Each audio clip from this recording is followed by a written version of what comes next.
Biblia en Marcos capítulo 13 y vamos a leer los versos del 28 hasta el final. Marcos 13, versículo 28 en adelante. Dice así la palabra del Señor. De la higuera aprended la parábola. Cuando ya su rama está tierna y brotan las hojas, sabéis que el verano está cerca. Así también vosotros, cuando veáis que suceden estas cosas, conoced que está cerca a las puertas. De cierto os digo que no pasará esta generación hasta que todo esto acontezca. El cielo y la tierra pasarán, pero mis palabras no pasarán. Pero de aquel día y de la hora nadie sabe, ni aun los ángeles que están en el cielo, ni el Hijo, sino el Padre. Mirad, velad y orad, porque no sabéis cuándo será el tiempo. Es como el hombre que, yéndose lejos, dejó su casa y dio autoridad a sus siervos y a cada uno su obra, y al portero mandó que velase. Velad, pues, porque no sabéis cuándo vendrá el Señor de la casa, si al anochecer o a la medianoche, o al canto del gallo o a la mañana, para que cuando venga de repente no os halle durmiendo, sino, y lo que a vosotros digo, a todos lo digo, velad. Vamos a tener un momento de oración. Señor, estamos agradecidos que nos has guardado durante todo este día, en medio de sus dificultades, en medio de sus contratiempos, en medio, Señor, de las diferentes circunstancias. Tú has estado con nosotros, nos has guardado y has guiado, Señor, nuestros pasos hasta este lugar. Y el deseo, Señor, es poder ser edificados con tu palabra. Amén. Como hemos cantado, Señor, que tu palabra, Señor, como paloma traiga mensaje de paz a nuestros corazones, como palabra tuya que es, traiga mensaje de consuelo y de aliento en medio de las luchas. Como palabra que es, Señor, nos exhorte, Señor, y nos anime para perseverar en tus caminos y agradarte, Señor, con nuestras vidas. Señor, a los hermanos que no están presentes, que están enfermos, que están impedidos, que tú los guardes, que les haga llegar tu palabra, a los que están conectados a través del Zoom. También te pedimos, Señor, que tú les hagas llegar la palabra, que sean bendecidos, y también todos los impedimentos quitados para podernos reunir físicamente y abrazarnos y estar juntos los unos con los otros. Señor, preside esta reunión conforme a tu promesa, en el nombre de Jesús. Amén. Amén. Bueno, pues estamos estudiando el Evangelio de Marcos. Y junto con el Evangelio de Marcos, pues estamos estudiando lo que es el sermón profético del Señor Jesucristo, Marcos capítulo 13, del verso del 1 al 37. Y hemos hecho la siguiente división en lo que se refiere al sermón profético de Jesús. Hemos visto 4 partes: las advertencias generales, la abominación desoladora y la gran tribulación. Jesús regresa con gran poder y gloria, verso 24 hasta el 27, y ahora vamos a estudiar lo que es la última parte del sermón profético, que hemos llamado las parábolas acerca del fin, versos 28 al 37.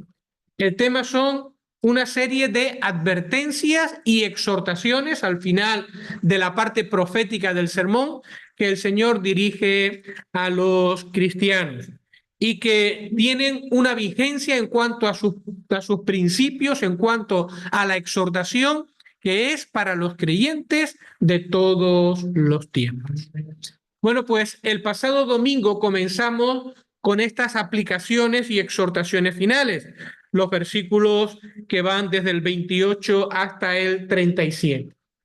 Y bueno, leímos lo que es el símil de la higuera, estas palabras del 28 y 29, de la higuera aprended la parábola, en este caso el símil, la comparación, verso 29, así también vosotros cuando veáis que suceden estas cosas, conoced que está cerca a las puertas.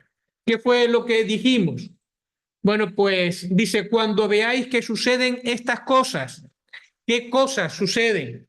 Bueno, pues cuando veáis la abominación desoladora, cuando veáis el conflicto escatológico último en torno a Jerusalén, cuando veáis la tribulación que eso desencadena, dice, bueno, conoced que está cerca a las puertas. ¿Qué o quién está cerca a las puertas? Cuando esta suceda, sabéis que entonces el reino de Dios está próximo a manifestarse.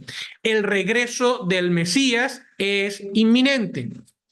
Y como precisamente los versos anteriores, versos del 24 hasta el 27, hablan del regreso del Mesías, del regreso de Jesús, pues hay muchos expositores o algunos expositores que inciden en que este conoced que está cerca a las puertas, bien podría traducirse conoced que Él está cerca, Él está a las puertas. Bueno, pues esto fue lo último que vimos el domingo pasado en la mañana con referencia a estas exhortaciones finales. Y ahora tenemos que dar un pasito más y ahora pasamos a lo que sería la segunda parte, porque ya hemos visto que dividimos el texto en tres porciones. Mis palabras no pasarán. La certeza de la profecía. Y esto podemos verlo en los versos 30 y 31. Mira lo que dice. Continúa el Señor diciendo, aprended de la higuera, estad atento las cosas que yo os he dicho, para que cuando se cumplan estéis preparados, para que no seáis engañados, llevados de acá para allá. Y ahora dice el versículo 30. De cierto os digo que no pasará esta generación hasta que todo esto acontezca. El cielo y la tierra pasarán, pero mis palabras no pasarán. Bueno, pues leer estos versículos es casi de inmediato lanzarnos a esa perla o a ese tema que levanta tanta discusión entre los creyentes, que es, ¿qué quiso decir el Señor cuando dijo, no pasará esta generación? Y tenemos que hablarlo. Tenemos que explicar qué significa o qué podría significar esta frase, esta generación. Pero corremos un peligro. Corremos el peligro de lanzarnos a tratar de discernir qué significa estas palabras tan intrigantes o tan importantes, que nos olvidemos de cuál es el propósito principal de lo que acaba de decir aquí el Señor Jesucristo. Entonces lo que vamos a empezar es por recordar cuál es la enseñanza principal, la que tenemos que tener en mente, que no se nos puede ir de nuestra mente, de nuestra cabeza. La enseñanza principal de estos versículos es que la palabra de Dios es firme, que la palabra de Dios siempre se cumple, que en este caso la profecía, aquello que el Señor ha dicho que va a suceder, que no quepa ninguna duda, se cumple sí o sí, porque es la palabra de Dios. No hay modos intermedios. La palabra de Dios se cumple siempre, la profecía se cumple siempre sí o sí.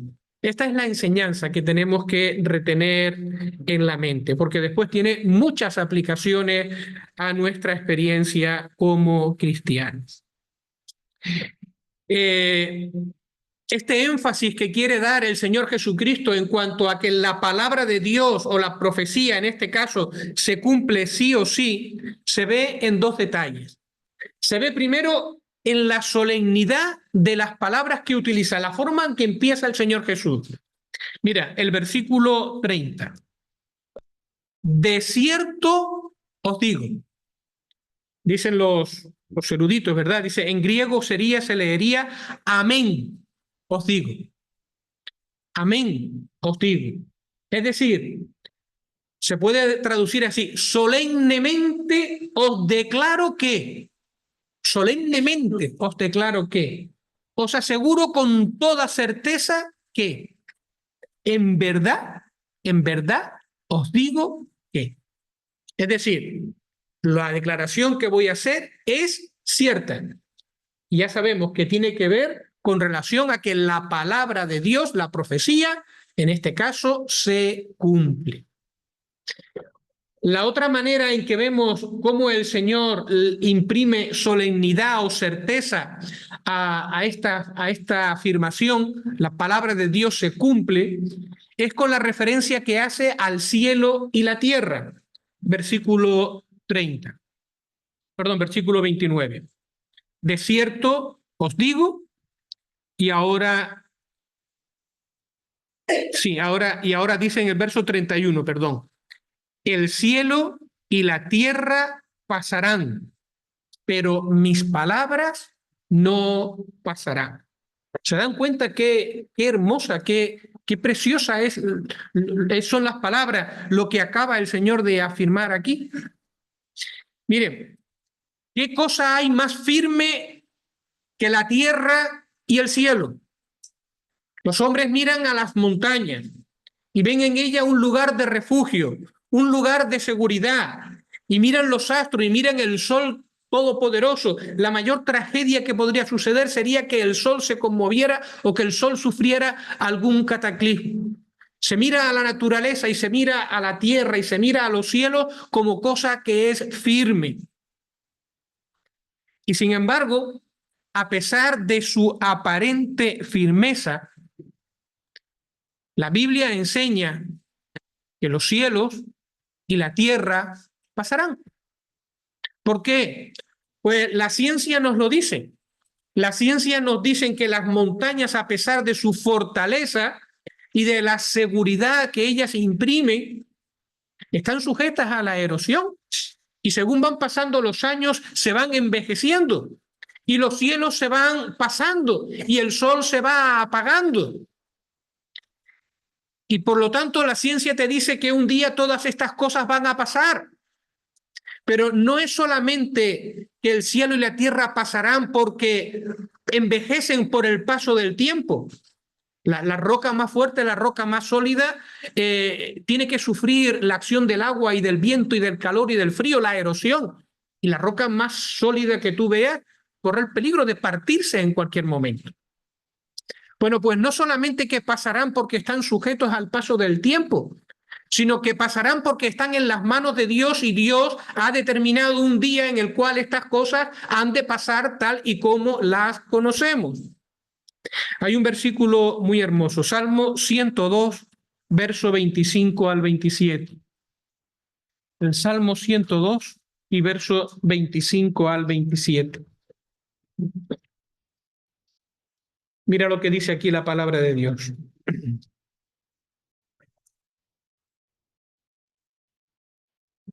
Desde el principio tú fundaste la tierra y los cielos son obras de tus manos. Ahora, ellos perecen, mas tú permanecerás. Todos ellos son como una vestidura, se envejecerán. Como un vestido los mudarás y serán mudados. Pero tú eres el mismo y tus años no acaban. El cielo y la tierra pasarán, dice el Señor Jesucristo. Y ahora dice, pero en contraste con el cielo y la tierra, dice Jesús, mis palabras no pasarán. Mis palabras de ningún modo van a pasar. Es decir, mis palabras no se envejecen como se envejece la tierra. Mis palabras no necesitan ser renovadas o cambiadas o restauradas como lo va a hacer la tierra. Mis palabras permanecen para siempre. Mis palabras tienen validez eterna y permanecerán hasta que se cumplan. Es lo que está diciendo el Señor Jesucristo aquí. Y yo no sé si nos damos cuenta del detalle que implica esto, pero el Señor Jesucristo al decir esto, mis palabras no pasarán, pero mis palabras no pasarán, está dando a sus palabras la misma autoridad que tiene la palabra que sale de la boca de Dios mismo. Amén. Fíjense en Isaías 48. Isaías 48.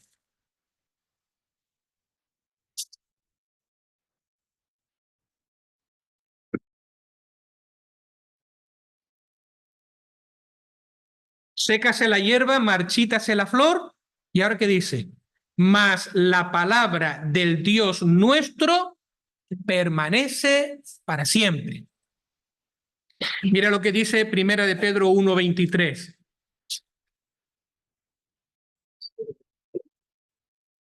Siendo renacidos no de simiente corruptible, sino de incorruptible. Y ahora mira, por la palabra de Dios que vive y permanece para siempre. La palabra de Dios permanece para siempre. Y Jesús está diciendo, mis palabras permanecen para siempre, no pasarán. Y está colocando sus palabras a la misma altura que la palabra que sale de la boca de Dios. Esto sería una blasfemia o esto sería algo realmente escandaloso si no fuera porque lo que nos están enseñando es que el Señor Jesucristo participa de la divinidad, que el Señor Jesucristo es Dios y la palabra de Jesús es la palabra de Dios. De hecho, Jesucristo es el verbo, es la palabra de Dios. Bueno, pues la enseñanza que el Señor Jesucristo deja aquí es esta. La profecía se cumple, sí o sí. ¿Por qué? Porque es palabra de Dios, es mi palabra. Y por lo tanto, tened por cierto que lo que yo digo, al final, se cumple. ¿Vale? Bueno, pues esta es la lección. Después volveremos al final a ella si hay oportunidad, que quisiera dejar en la mente de todos nosotros. Bueno, pues dicho esto, sí, ahora tenemos que entrar de lleno, pues, a estas palabras que no dejan de causar una cierta polémica, ¿vale? Porque en el versículo 29, en el versículo 30 dice, de cierto os digo, o sea, es totalmente verídico, no pasará esta generación hasta que todo esto acontezca. Así que la pregunta es, ¿qué quiso decir Jesús con las palabras no pasará esta generación hasta que todo esto acontezca? ¿Qué significa no pasará esta generación?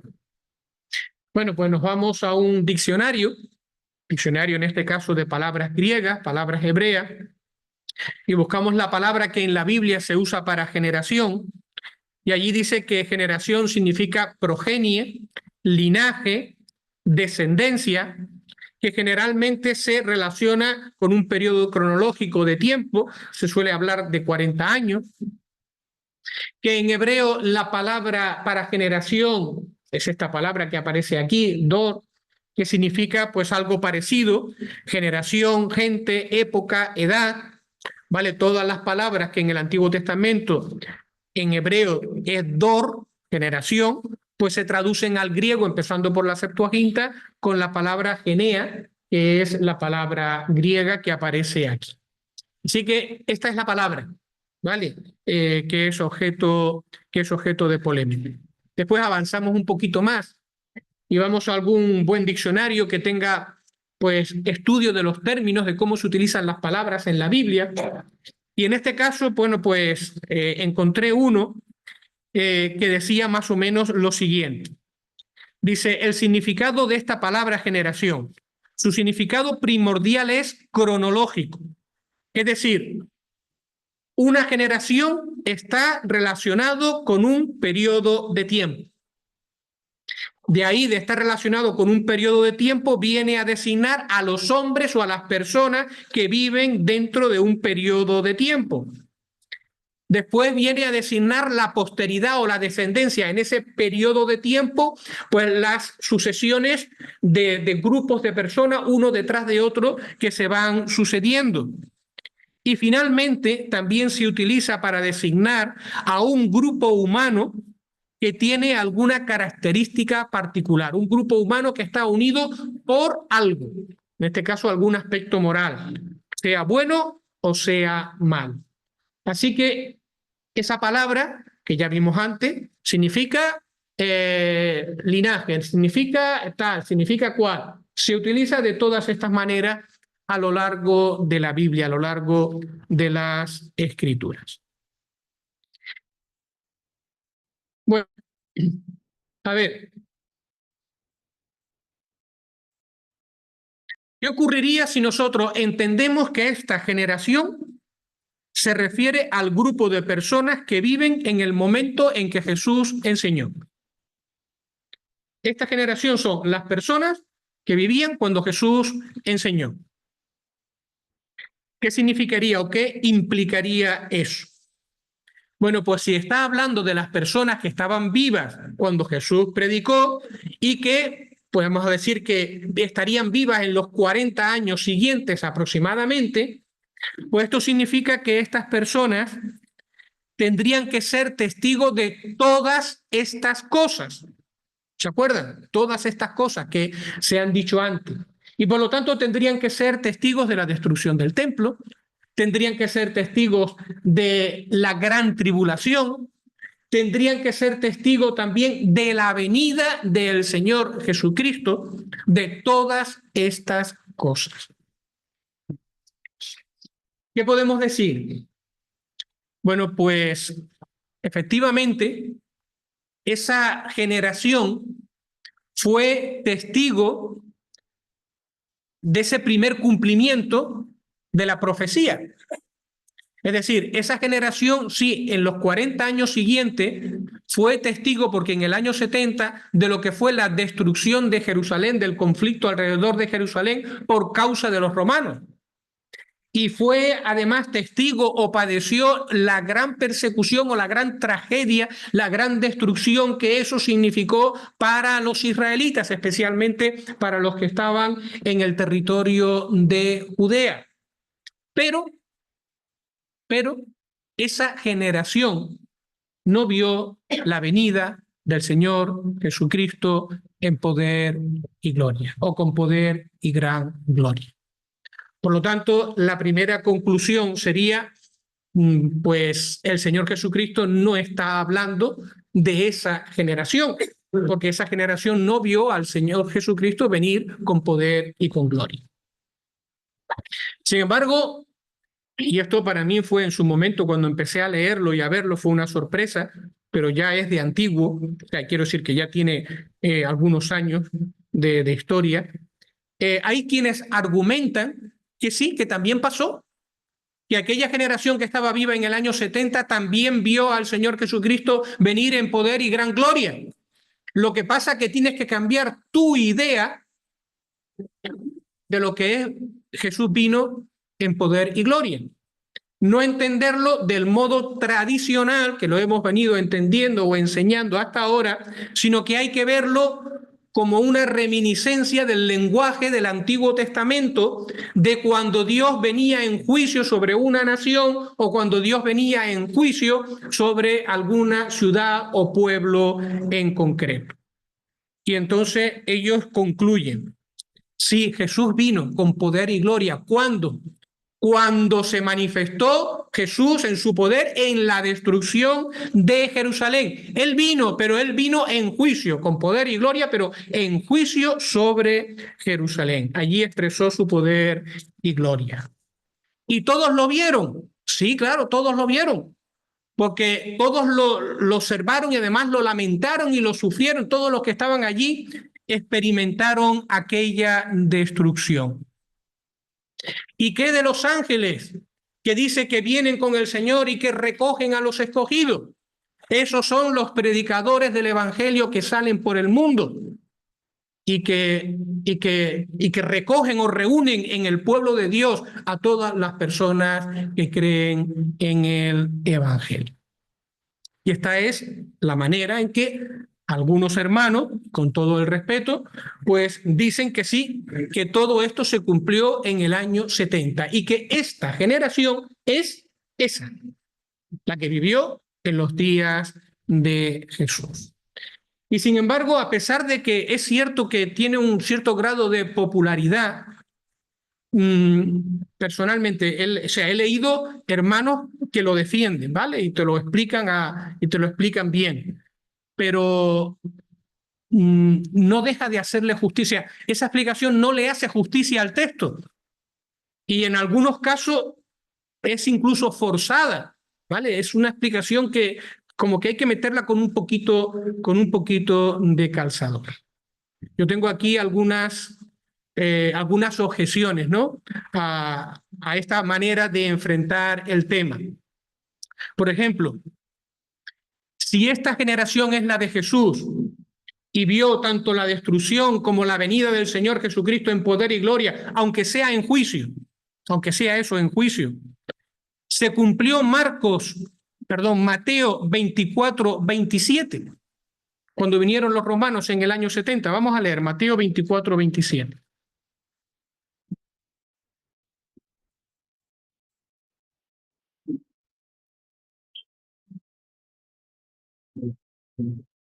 Mateo 24, 27 dice, hablando de la venida del Señor Jesucristo, porque como el relámpago que sale del oriente y se muestra hasta el occidente, así será también la venida del Hijo del Hombre.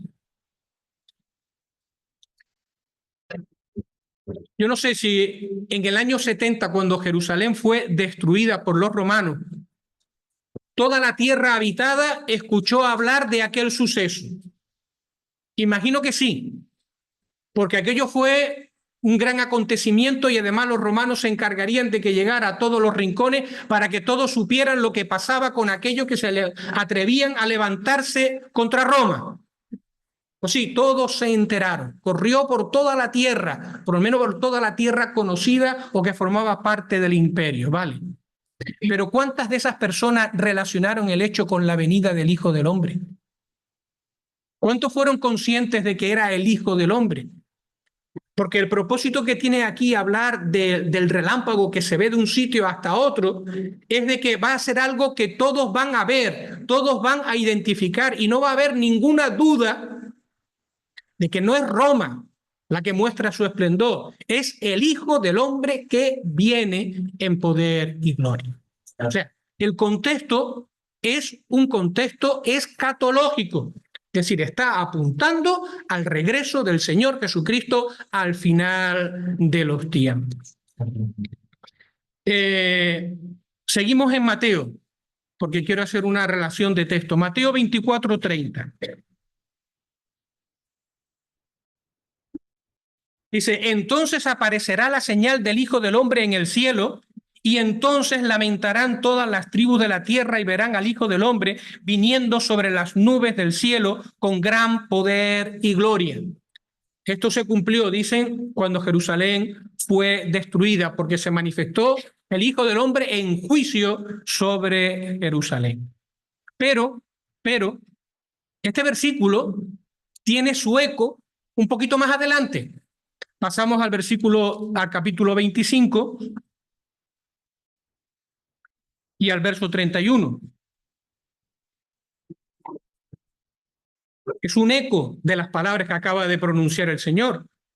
Cuando el Hijo del Hombre venga en su gloria y todos los santos ángeles con él, entonces se sentará en su trono de gloria y serán reunidas delante de él todas las naciones.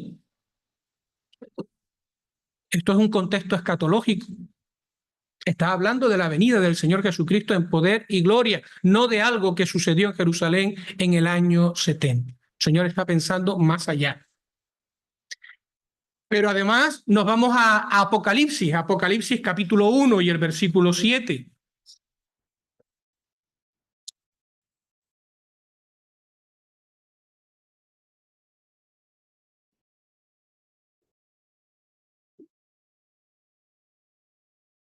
He aquí que viene con las nubes y todo ojo le verá, y todos los que le traspasaron y todos los linajes de la tierra harán lamentación por él. Sí, amén. Viene con las nubes.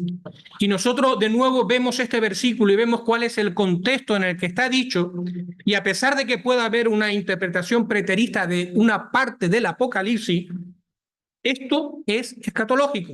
Esto está hablando de la venida del Señor en poder y gloria al final de los tiempos.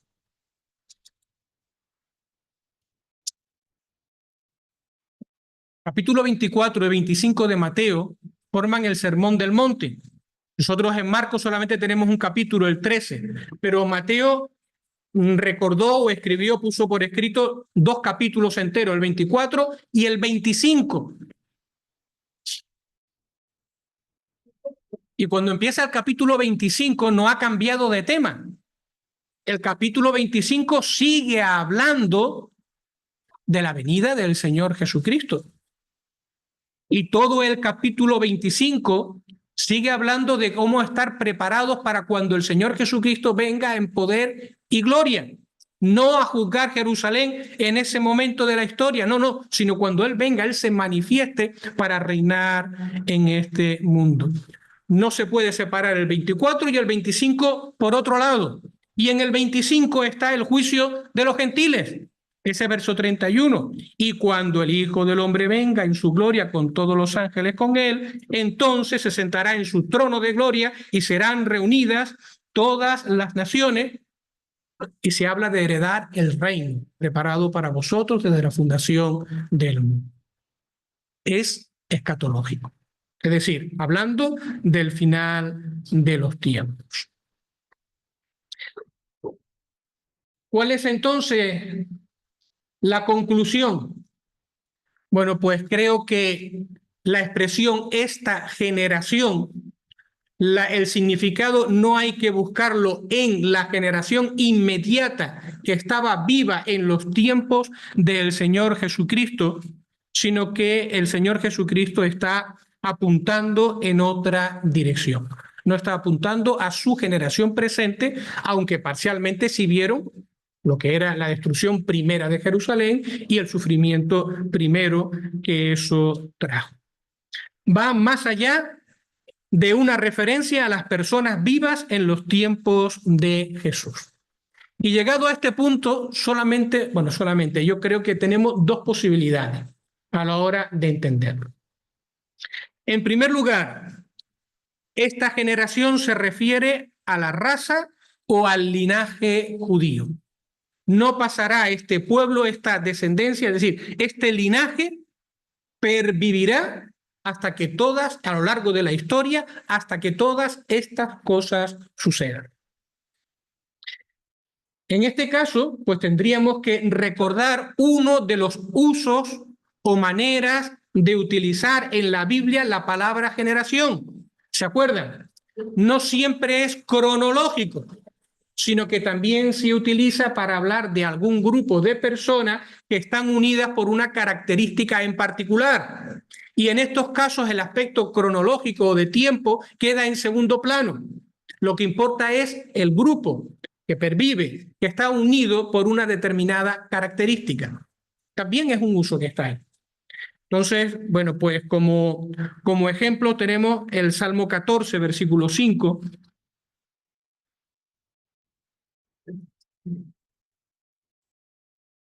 Salmo 14, versículo 5.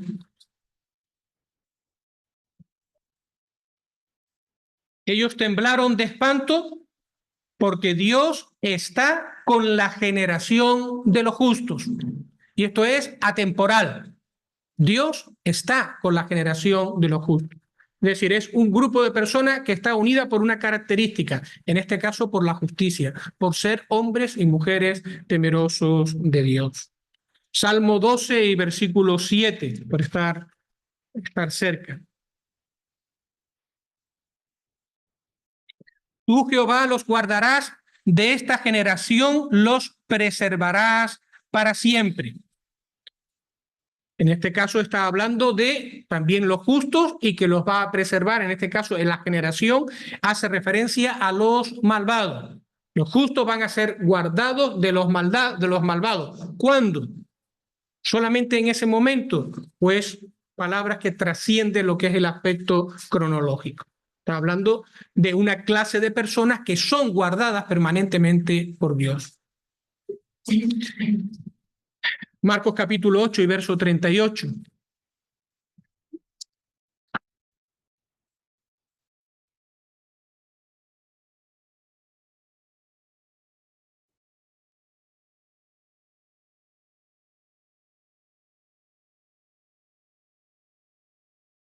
Porque el que se avergonzare de mí y de mis palabras en esta generación adúltera y pecadora, el Hijo del Hombre se avergonzará también de él cuando venga en la gloria de su Padre con los santos ángeles. Y aquí se habla de una generación adúltera y pecadora. ¿vale? Se dice esta porque en primera instancia es verdad que el pueblo de Israel era adúltero porque no reconocían al Señor Jesucristo. Ellos, bueno, pues se habían hecho su propia religión, le daban la espalda a Dios. Pero el que se avergonzare de mí y de mis palabras en esta generación adúltera y perversa, ¿cuándo es? ¿Solamente en los tiempos de Jesús o es unas palabras que tienen vigencia en el día de hoy? ¿Vale? Lo que prima es el grupo de personas que rechazan a Dios y que afrentan a los que quieren creer.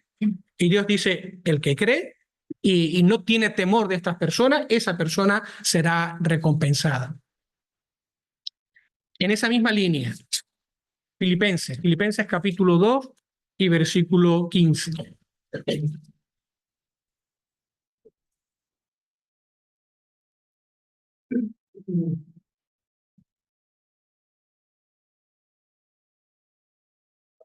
Hace todo esto sin murmuraciones y contiendas, y ahora dice, para que seáis irreprensibles y sencillos, hijos de Dios, sin mancha en medio de una generación maligna y perversa, en medio de la cual resplandecéis como luminares en el mundo.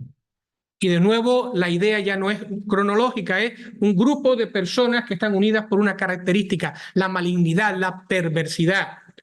¿Quiénes? Solamente en aquella época, no. Es lo que ha perdurado a través del tiempo, es lo que llega hasta nuestros días y es el mandato del Señor para nuestros días. En medio de esta generación maligna y perversa, tenemos que ser luces en medio de él.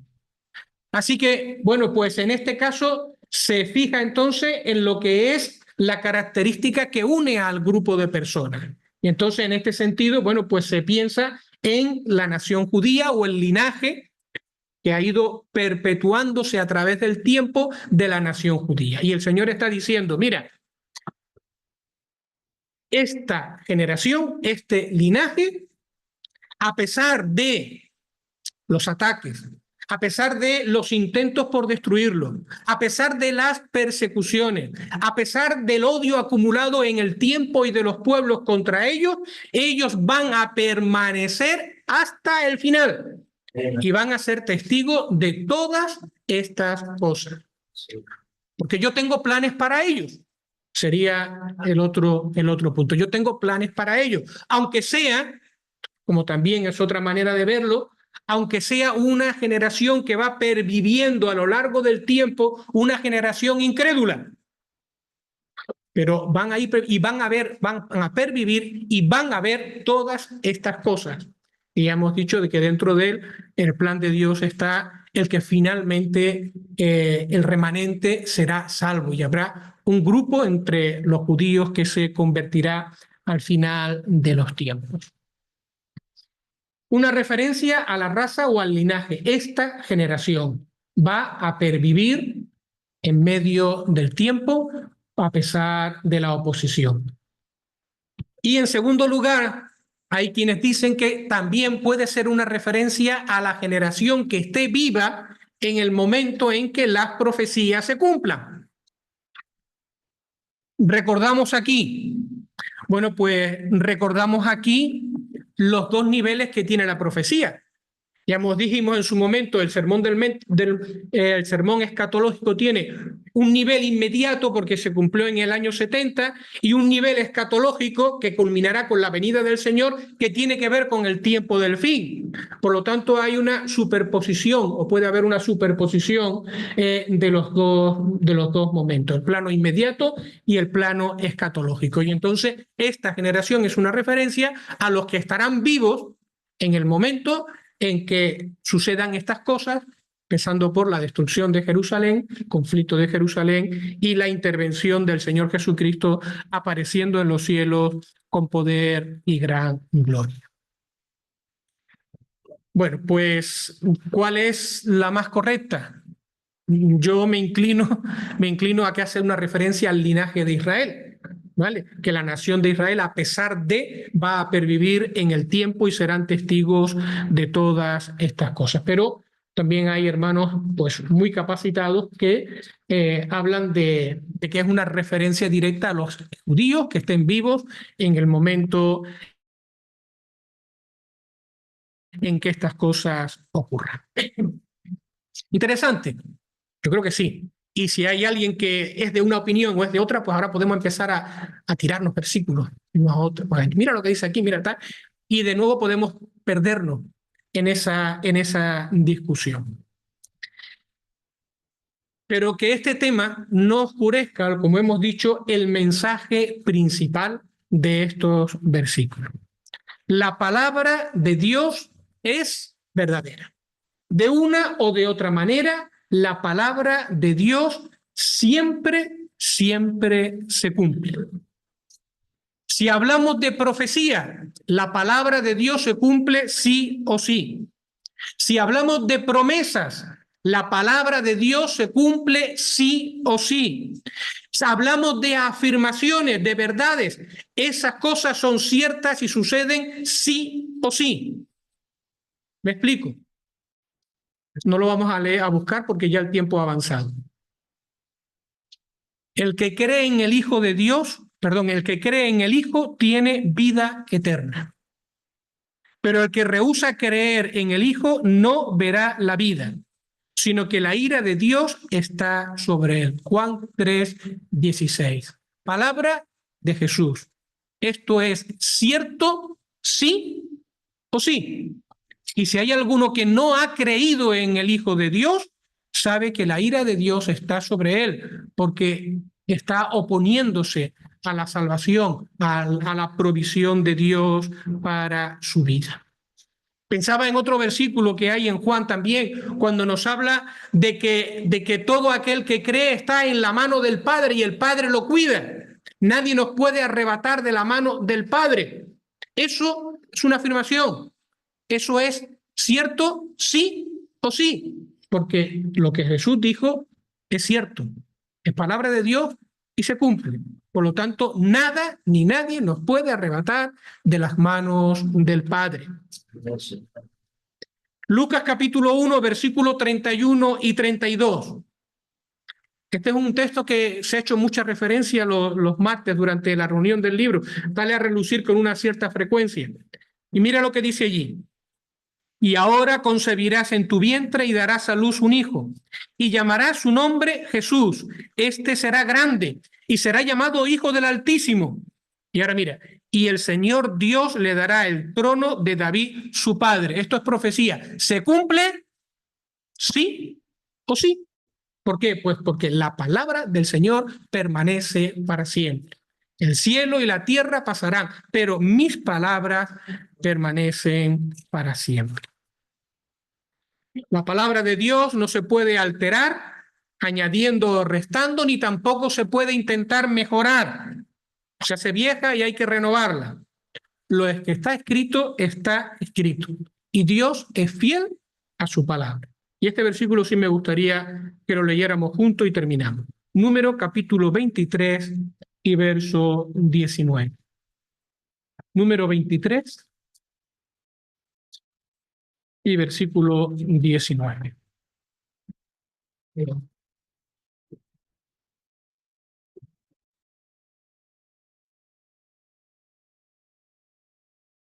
Dios no es hombre para que mienta, ni hijo de hombre para que se arrepienta. Él dijo y no hará, habló y no ejecutará. El cielo y la tierra pasarán, pero mis palabras no pasarán, dijo el Señor Jesucristo. Que el Señor bendiga su palabra en nuestros corazones. Amén.